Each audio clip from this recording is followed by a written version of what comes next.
So of all the different options that exist for a pre-emissions truck, why did I select an LBZ Duramax for my uses? And really quick, we'll just go over my uses. If this is your first time seeing this video, my intention here is, number one, in the short term, to enjoy having a high fuel economy, low risk, comfortable, nice secondary daily driver that's an older truck that we can enjoy, kind of a date night truck, and also use it for moving some stuff during this time period, keep some miles off of my truck and the Expedition, and in general just enjoy the truck. Have an older truck worth keeping and worth putting money into and things like that. It's a clean, rust-free, really nice LBZ Duramax. It's a really nice truck to have. But why would I select this over, say, a Ford or a Dodge of the same era? Well, I have a third gen Cummins. So that's going to be on the channel once I get it fixed up, because I've put a lot of miles on it and it's really abused. And the Cummins is in great shape, of course, but the truck around is falling apart and it needs a little bit of work done to it. So it's not ready to be used. But if I got a twin to it, it's just kind of like, well, that's a little bit duplicative. But the thing is that truck has been a very good truck for me, but it's kind of outlined a lot of issues with the shipping crate that the Cummins comes in. The shipping crate that the Cummins comes in is kind of an electrical nightmare, definitely made of pot metal, and all around not a super comfortable truck. I've always wanted a mega cab because that's kind of an interesting solution to the four-door problem. The quad cab and the short bed, which I have, is too short a bed and too small a four-door.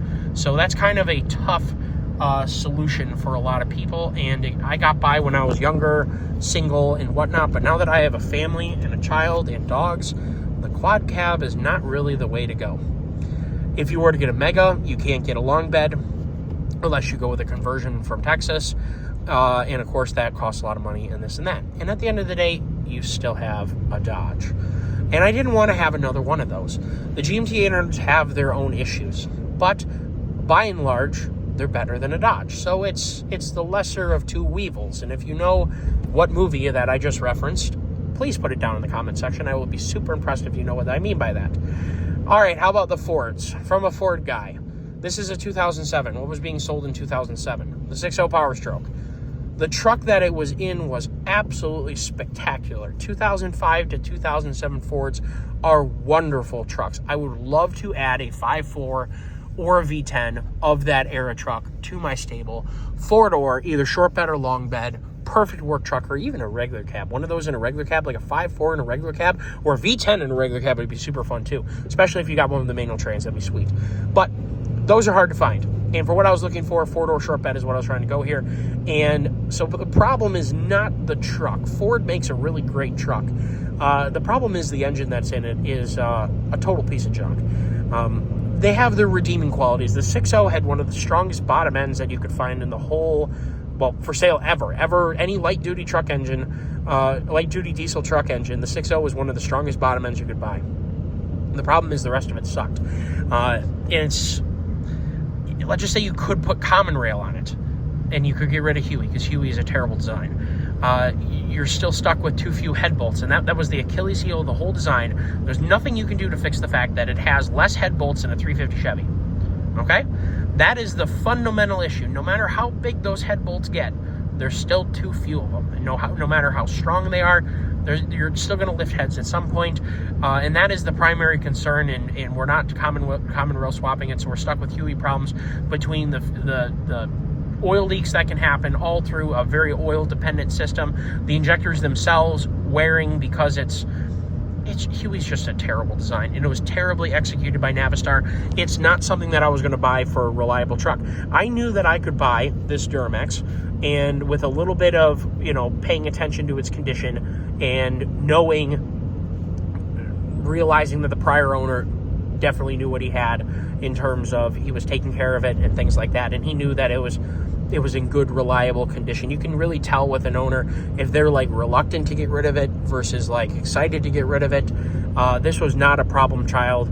I know that I can trust the CP3 on this truck, and I can trust the injectors that are in this truck, pass the injector balance rate test, all that good stuff. So it is in good condition, and that is a far cry from the simple reality of Huey.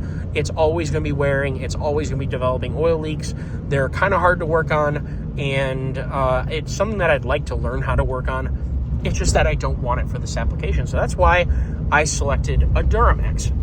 So now that we've narrowed it down to a Duramax, what did we accept? Well, we accepted kind of a crappy T-case in comparison to the 271 and 273 transfer cases that Ford and Dodge use. Those are super duper strong transfer cases, and they don't have the pump rub issue like this 263 has. It'd be a 261 if it was floor shift. So I checked it for pump rub. This transfer case does not have pump rub, which is consistent with the good condition that the rest of the truck is in. However, I don't think that pump rub has anything to do with condition or use. It's just a simple reality of the retaining tabs break off, and then the pump moves, and then it rubs, and then it eats its way through the magnesium aluminum alloy transfer case cover, and then you're screwed.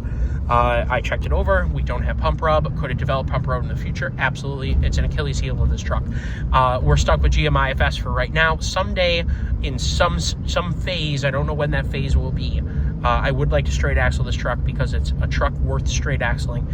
This truck, if you could just extrapolate into the future, if it was making a reliable 500 horse with a trans behind it that was ready to tow with 500 horse, and it had a little bit more fuel capacity, and it had a Dana 60, and it had lockers front and rear, that would be the best pre-emissions truck you could ever put together, short of saying I want to put a common rail Cummins in a Ford and do the exact same thing in terms of lockers and big fuel tank and blah blah blah. So this would be one of, in my opinion, an excellent future case. And when you do something like that, you generally use a Ford 271 or 273 transfer case. And I'm pretty sure you can adapt the 273 transfer case shift motor to work with the buttons on the Chev. And I'm pretty sure you end up using a Dodge input shaft, because I'm pretty sure that's a 29 spline output off the top of my head on the Allison. And that's what the Dodge used, if I remember right. I'm remembering back to years and years ago of putting together, how this all would work. But anyway, this is a great truck to start with if I was going to do something like that. The 6-speed that is in the Allison, or in this Allison in the LBZ, is it a deal breaker to have the 5-speed? I don't think so. When you're towing, you're probably going to be in 5th anyway. In this truck, with these tires, you need to be doing above 60 mile an hour basically to enjoy 6th gear, or it's not going to drop into 6th gear. So not having 6th gear is you just don't have to deal with if you're living in a state that's mostly 55 mile an hour road. Does 6-speed matter to you? Probably doesn't. We have a mix here in Michigan of 55, 60, 65, and 70, and 75 mile an hour speed limits, depending on where you are. Can I use the 6-speed enough to make it worth it? Yeah, I think so. So that was one of the reasons you're going with that. The other thing is the LBZ has a improved cooling stack and several other improvements that just make it a better all-around package than, say, the LLY. The LB7 should not be slept on. The LB7 was a really good motor, had really strong pistons. The Achilles heel of it was, of course, the injectors. There are aftermarket injectors that basically fix that problem, and I would like to tinker with an LB7. And I was not exclusively looking for LBZ when I was looking for one of these trucks. I was looking for clean, lower mile, and in good condition, all that mechanically like I talked about. And it just happened to be an LBZ.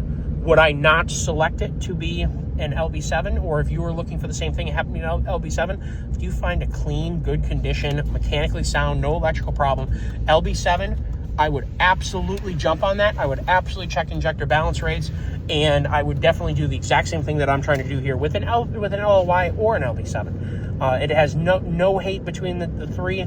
The Duramax is a good option to start with, and I think it's going to be a great option for this specific application that I'm trying to accomplish with this project.